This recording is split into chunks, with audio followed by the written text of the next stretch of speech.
PLFSS, c'est le projet de loi de financement de la sécurité sociale.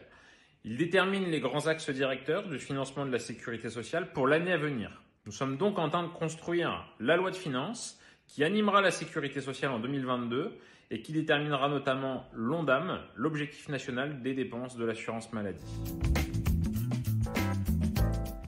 Deux articles intéressent principalement les kinésithérapeutes. Un relatif au renouvellement des prescriptions médicales datant de moins d'1 an, qu'on avait obtenu sur le plan législatif dans la loi RIST il y a quelques mois, mais qui va nous permettre là d'inscrire cette mesure sur le plan conventionnel et donc permettre aux patients d'être remboursés de ces renouvellements d'ordonnance par le kinésithérapeute.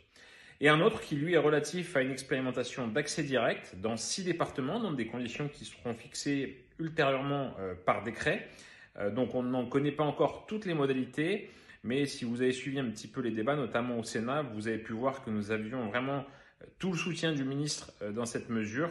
Et donc il y a de bonnes chances qu'on puisse travailler dans de bonnes conditions. Encore une fois, à condition d'aller suffisamment vite, parce que le calendrier électoral ne vous a pas échappé. Des élections présidentielles sont à venir en mai. Et donc on sera extrêmement vigilant à ce que ces mesures sur le plan réglementaire puissent s'inscrire rapidement et nous permettre de démarrer ces expérimentations.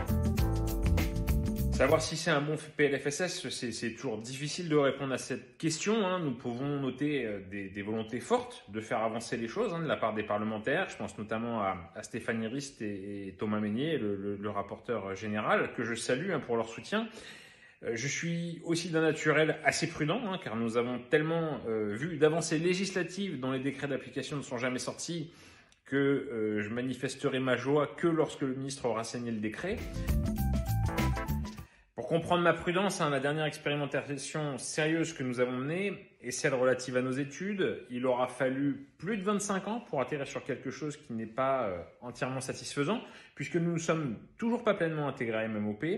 J'espère juste qu'il faudra moins longtemps pour qu'un kinésithérapeute qui prend déjà en charge des entorses de cheville ou des lombalgies aiguës régulièrement en accès direct puisse le faire en toute légalité et sans avoir à courir après une prescription antidatée.